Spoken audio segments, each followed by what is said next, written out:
Well, hey, guitar learners, welcome back. This is lesson 5 of working on the electric guitar, coming over from acoustic. So, one of the pieces that I definitely think it's worth taking a look at today is another way to play maybe some ambient chords, whether you're doing swells or maybe just doing something in a slower part of the song. What we're going to be focusing on is using the low E string and then also using the G string. So, in this lesson today, we are focusing on the index finger and the ring finger. And we're going to take a look at major and minor chords both. So, a quick discussion on ambient playing. Some of the key pieces to worship music include reverb and delay. Both of those things definitely get used pretty heavily in my own playing, as well as any of the worship bands that you might be listening to out there. And so I tend to have a dotted eighth delay running, sometimes also with a quarter note delay, and then of course some big reverb pieces. So some people, depending on the pedal that you have, it might be a type of chorusy pedal, or like a hall reverb would be another name for kind of a big reverb. So let's take a look at using that low E string.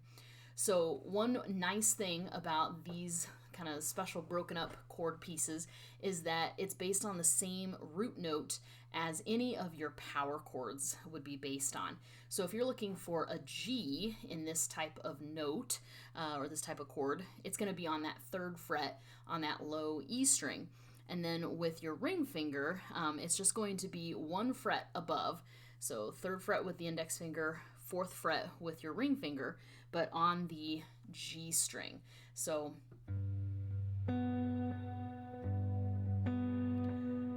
that note here is definitely a major note. That's the third in the chord of the G.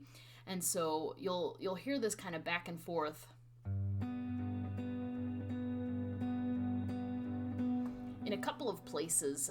If you're ever listening to 100 billion X, for example, that type of chord gets used a lot with those two notes. I also believe it gets played at the beginning of What a Beautiful Name in some of the recordings, usually plucked together.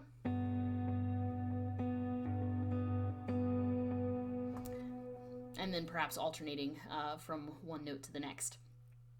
So if that's a G major, where would the G minor be located? Well, it's based on that third string, the G string, but instead of using your ring finger on the fourth fret, you would use your middle finger on the on the third fret as well as your index finger. So you've got your low G, and then clearly that note that you're hitting with your middle finger, also on the third fret, definitely makes it sound very, very minor.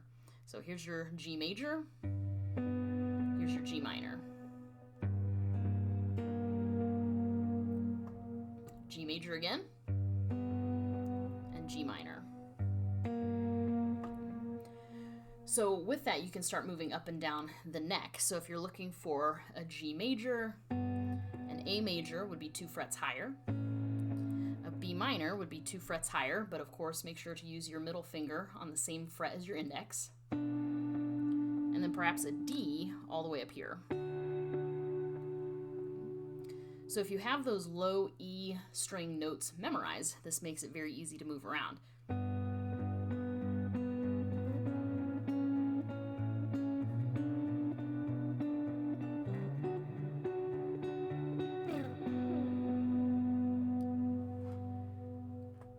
So that's a little bit of what you could have going on there, especially in What a Beautiful Name, which tends to be in the key of D for a female lead, playing a lot of those same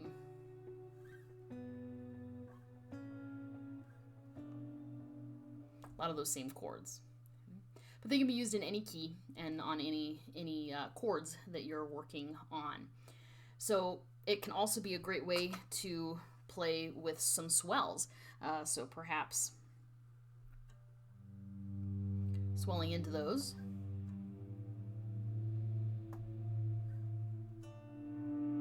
If I'd play all the strings, that'd be good.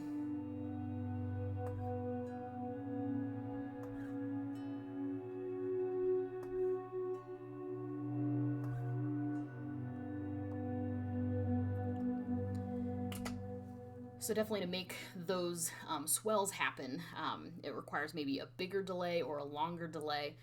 Definitely reverb in there as well. But you definitely want the feedback or the repeats of your delay pedal to be set high enough that it will just keep ringing out over and over.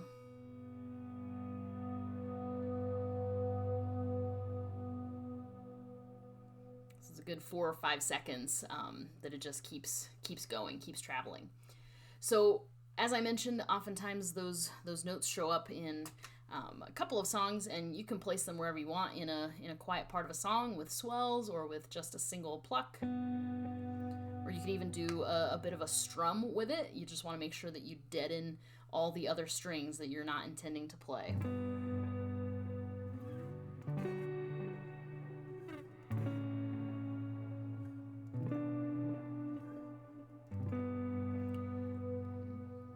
So typically in some of those first verses of What a Beautiful Name, I pluck with my fingers and then I switch to maybe strumming with the pick a little bit as the song picks up. So that is all in this lesson. It was a nice short one, utilizing a lot of information that we already know about, but just picking apart and using some strings and some notes in a new way. So practice those, try those out, and I'll see you in the next one. Have a good one.